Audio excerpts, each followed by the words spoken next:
Olá, galera. Eu sou a professora Kátia Alves, do Instituto Federal do Campus Salto, São Paulo.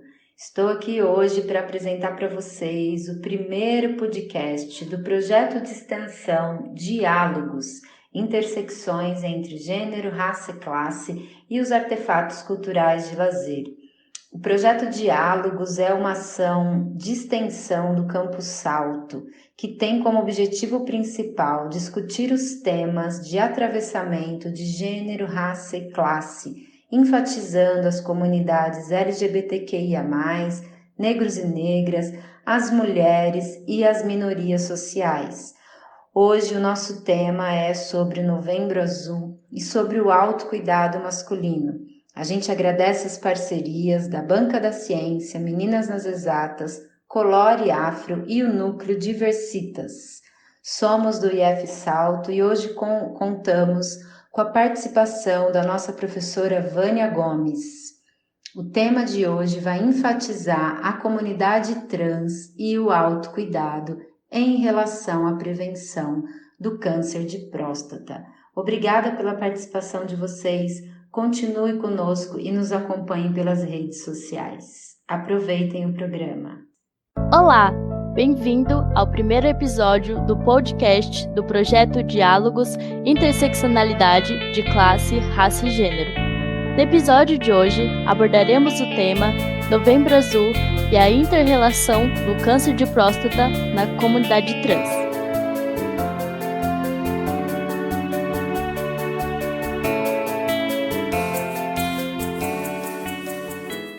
Mas afinal, o que é o Novembro Azul?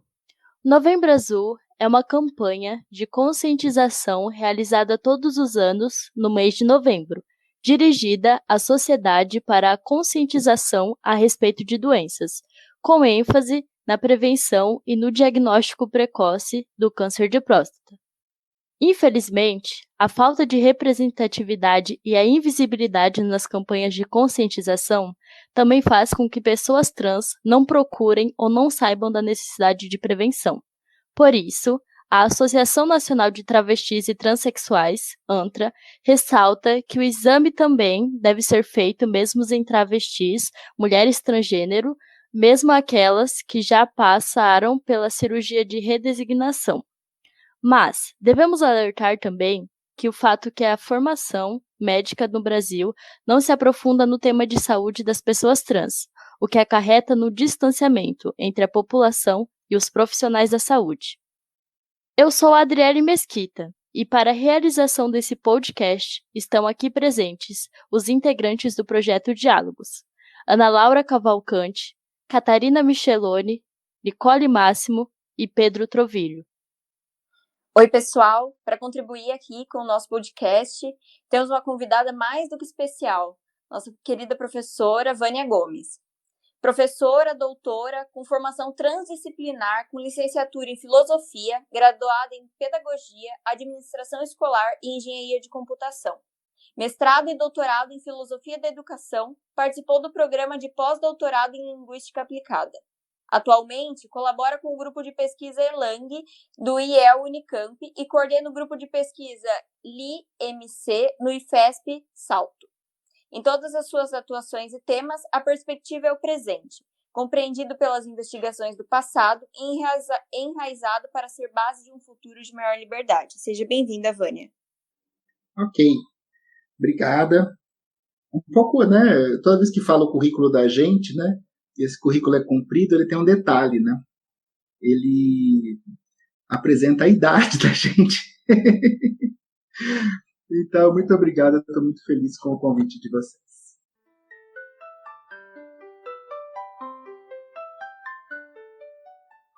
Bom, então, para entrar na nossa discussão de fato, a gente do Projeto Diálogos tem, nesse último mês, o mês de novembro, focado um pouco em pesquisar e tentar entender um pouco mais justamente sobre a campanha do Novembro Azul.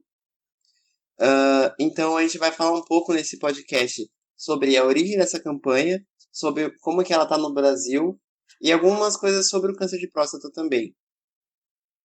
Bom, então a campanha ela surgiu em 2003 na cidade de Melbourne, na Austrália. a partir da iniciativa de 2 amigos, o Travis Garrone e o Luke Larry. Os dois estavam se divertindo em um pub e cogitaram se ficariam bem de bigode, que estava fora de moda na época.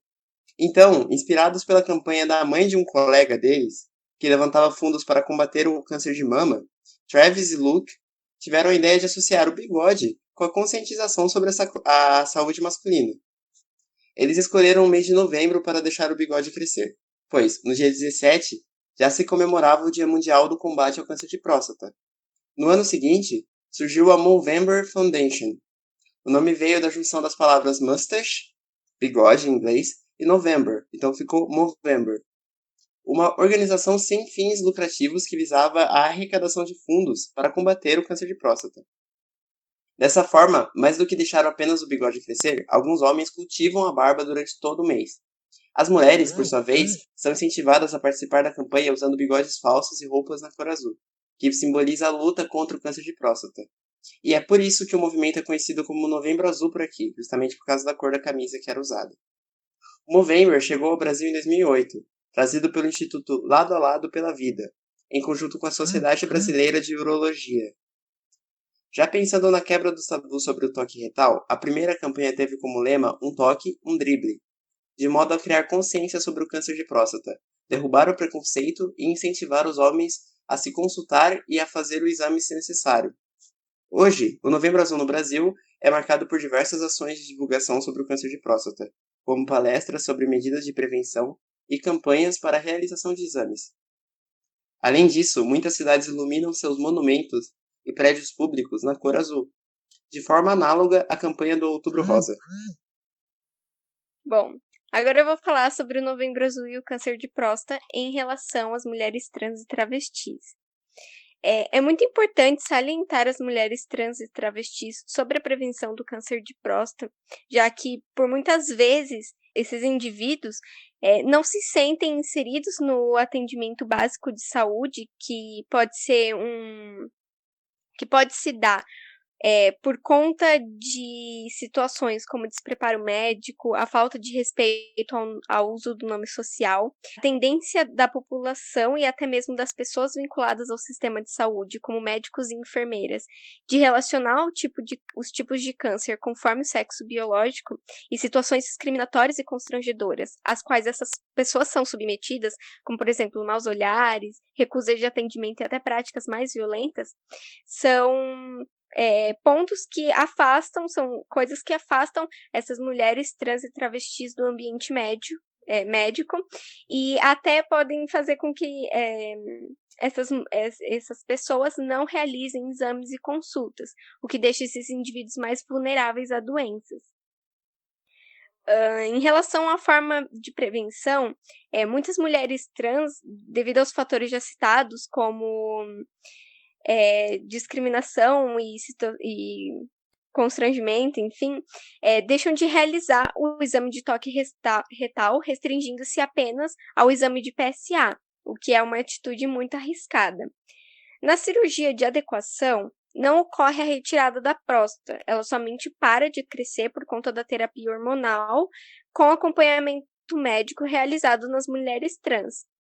Então, as mulheres que não fazem nenhum tipo de terapia hormonal constante ou que tomam hormônio sem acompanhamento médico devem ter as mesmas preocupações que os homens cis quanto ao câncer de próstata, então realizar os exames e as consultas.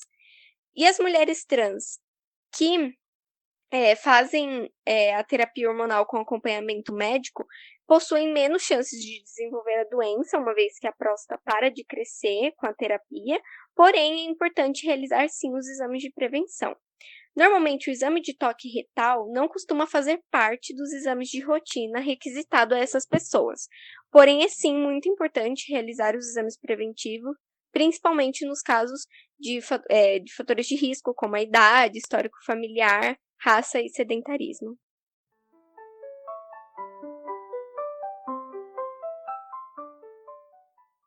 Agora nós vamos iniciar nossa série de perguntas para a Vânia.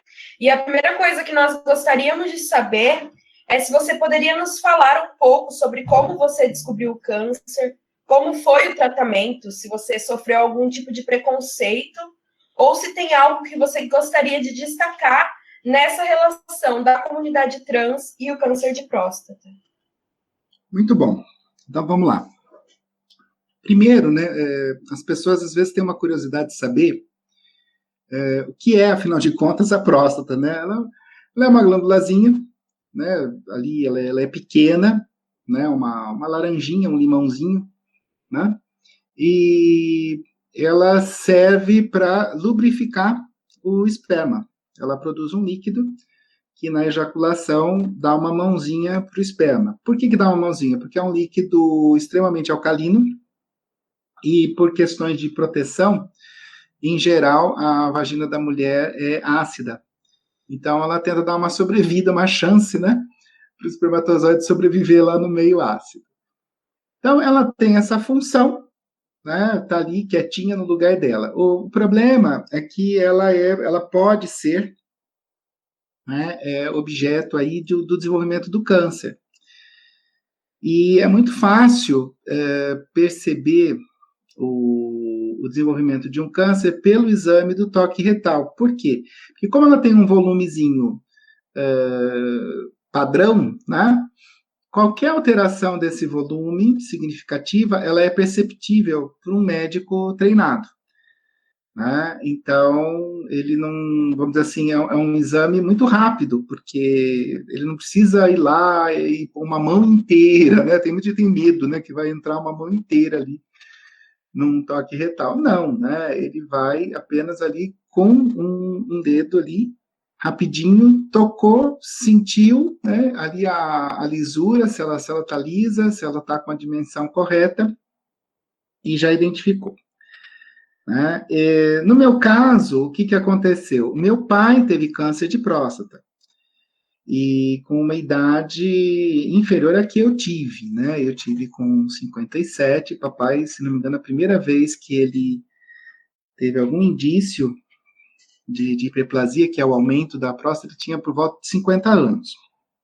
Né? E ele faleceu aos 65 de um retorno, né, já do câncer de próstata. Né? Ele teve uma cirurgia com 52 anos, não, 56 anos, e depois ela voltou, teve uma outra cirurgia, mas não teve, como já tinha metástase, e ela se desenvolveu, ele tratou, mas mesmo assim ele faleceu aos 65 anos das complicações provenientes do câncer de próstata.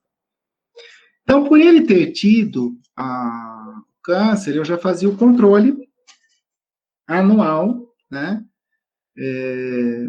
Eu comecei perto dos 38, 39 anos, comecei também antes, porque a gente começa a recomendar isso por volta dos 50, né? E essa idade vem abaixando ano a ano, porque o câncer vai aparecendo mais cedo, né, nos homens. Mas como eu tinha a questão familiar direta, porque era o pai, então o médico urologista ele recomendou que fosse já anual, e eu fazia então o controle, né? Normalmente ia lá e fazia os exames. Então, no ano passado, eu fui fazer o meu exame de rotina. Eu até tive uma certa preguiça, porque eu tinha tido um infarto em janeiro. Olha que beleza, né? Tinha tido um infarto em janeiro, então eu estava meio com preguiça de médico, já tinha visto muito médico, né? Estava vendo muito médico, mas todo ano eu faço, né? Vamos lá fazer. Eu não tinha sintoma nenhum, né? Porque normalmente ela aumenta de volume e ela aperta a uretra e cria uma dificuldade de urinar, né? Tanto que tem um aumento da próstata por idade, ela é chamada de hiperplasia benigna, porque ela aumentou, mas não tem câncer, né? E ela dá o mesmo efeito, né? Há uma dificuldade de urinar. Eu não tinha isso, era o médico que me examinava há anos, né? E tal, ele examinou e falou assim, né? Tá diferente esse exame, você tá com câncer. Meu médico é muito assim, direto, sabe? Muito, muito amigo ele. Então, eu vou dar os exames, você faça, você não demore. Né? E aí eu fiz os exames, né, todos lá, constataram o que era, constatou o grau. Uma coisa para a gente observar é que muita gente fala assim, eu não faço exame de toque porque eu faço PSA. PSA normal ele está ali no máximo de 2,5. Para você ter uma ideia, o meu PSA estava em 2,77. É quase normal, né? Então, normalmente a pessoa espera que dê 4, que dê 12, né? E o que aconteceu? O PSA foi pedido depois do exame de toque. Ele acabou saindo depois, acho que de uma primeira tomografia que eu fiz. E foi muito interessante, né? Poxa, mas quase não está alterado esse PSA. E ele nunca passou disso. Depois eu fiz mais um exame, deu de novo a mesma marca, porque às vezes acontece isso, né? Você tem o câncer e o PSA não dá alto. Ele era alto relativamente à minha marca anterior de PSA, que era muito abaixo desse máximo aí, era em torno de 1. Né? Então, quando ele deu 2 de qualquer coisa, eu falei, não, realmente tem problema aqui, porque estava muito fora do meu padrão. Mas eu conheci esse padrão porque eu fazia exame todo ano, né? E também uma coisa, foi o único momento que teve, assim, alguma... Não dá nem para dizer discriminação, né? Foi, assim, um incidente. Porque quando eu pedi o exame, eu já tinha mudado meu nome para Vânia, né? Então, você imagina para o plano de saúde, você pedir um exame, uma Vânia pedindo um PSA da próstata, o médico recusou, né, do plano. E eu liguei, né, tal, para o plano, já dando risada, né, porque eu já sabia o que tinha acontecido, mas, né, a gente vai ali com educação, né, e a pessoa que me atendeu, muito educada, olha, dona Vânia, mas eu queria saber por que foi recusado, né, esse exame, fiz exames muito mais completos, aí já tinha sido cintilografia, tomografia, coisa, né, estava rolando já, né, e esse aqui foi recusado. Sabe o que é? É que por conta do seu sexo, não faz esse exame, né? Eu falei assim, então, eu tenho uma coisa para te contar, né? Eu sou transgênero, então eu sou uma mulher com próstata, né? A pessoa, nossa, meu Deus, precisa mexer com isso. Ela saiu desesperada, achou um supervisor lá, alguém, que imediatamente me deu um outro número de guia, né? E eu pude, então, fazer o exame ali na hora, né? Então, as pessoas, isso tem a ver um pouco com a importância da visibilidade da pessoa trans, né? Então, a partir dali, pelo menos essa equipe, né, que atendia, começou a aprender que, né, não é para estranhar se aparecer um exame de PSA com uma pessoa que está apontada lá como feminino, né? No campo sexo. O que acontece é que se você muda seus documentos, não tem o campo gênero, né? Não tem o campo morfologia sexual, que é necessário para a medicina, né? Então, pode gerar esse tipo de confusão. Depois, agora, recentemente, né, esse mês, eu fiz de novo o exame de PSA, agora não tem mais próstata, eu já passei pela cirurgia, né? E mesmo assim você faz um PSA de controle, deu abaixo de 0, né? Mas também, né, de novo, né, só que o que aconteceu, eu nem fiquei sabendo, né? Foi uma guia, ela foi recusada, quando eu cheguei no laboratório, a guia já tinha outro número, olha, já foi aceita, a moça do laboratório mesmo, né, ela também ria, falou, o pessoal está aprendendo lá, né? Tá aprendendo depressa. Aí, qual que é a questão? Você detecta o câncer no exame, em seguida você faz uma série de outros exames para saber em que estágio está esse exame, né? Para saber se é um estágio de caso de cirurgia ou não. No meu caso, já era. Então, você vê, ó, eu assintomática com PSA, eu estava assim a 1 grau, faltou 1 grau para ser ali o mais grave, né? Em todo caso, foi feita a cirurgia, foi feita a biópsia, ele tinha permanecido dentro da próstata, ele não teve nenhuma manifestação fora da próstata, portanto, não tinha metástase, né? Que foi muito bom, porque facilitou bastante, né, no caso, o pós-operatório.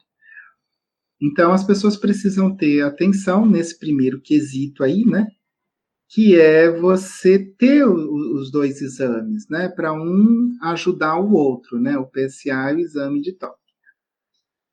E uma coisa que eu acho, assim, também que vale a pena acrescentar, até por uma coisa que também me indicava fazer o exame, eu tive muitos casos de câncer na minha família e na família próxima. Então, meu pai faleceu de câncer, anos mais tarde, minha mãe também faleceu de câncer, de um outro tipo de câncer, né?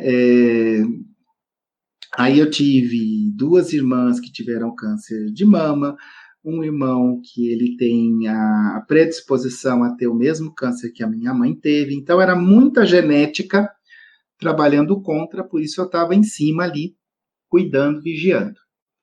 Né? E com isso, quando eu fui, porque aqui em Campinas as pessoas, as travestis, as mulheres transgênero, elas passam pelo SUS, né? Eu fui atendida pelo centro de referência da prefeitura.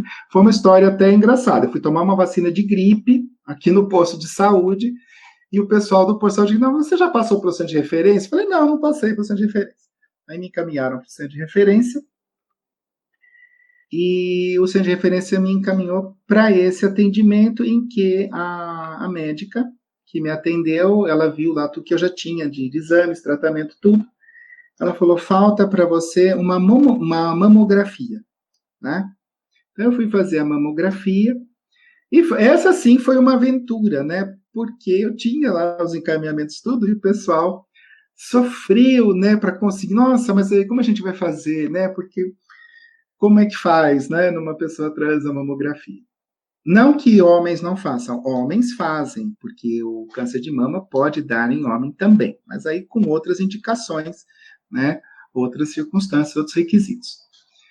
E eu posso dizer para você, né, é muito mais difícil a mamografia, até porque eu passei pelos 2, né, do que o exame de toque. O exame de toque é uma coisa que leva segundos, né, e uma mamografia, você tem que prensar o seio na máquina, tem que manter uma posição, o braço nem muito para cima, o braço nem muito para baixo, né? É realmente muito difícil, né? Muito difícil de ser feito. A moça mesmo que estava a técnica, né, que estava me orientando ali, ela também ficou numa posição muito difícil para conseguir me colocar na máquina. Então é um problema, as pessoas reclamam do projeto, a gente como engenheira, assim, realmente é uma máquina, em geral, não sei se todas são desenhadas como a que eu fiz, mas elas são muito mal projetadas, né? Então, precisaria realmente pensar esse exame, né, de uma forma mais rápida e mais simples. Que você ajustar a paciente na máquina é muito complicado. E, enquanto isso, o exame de toque é um exame simples, né, com uma luva, o toque, a sensação, a experiência do médico, ele sabe se aquela próstata está normal ou não, então é realmente muito, muito prático e muito rápido. Então não há motivo, né, quer dizer assim, para você se sentir tão, assim, incomodado.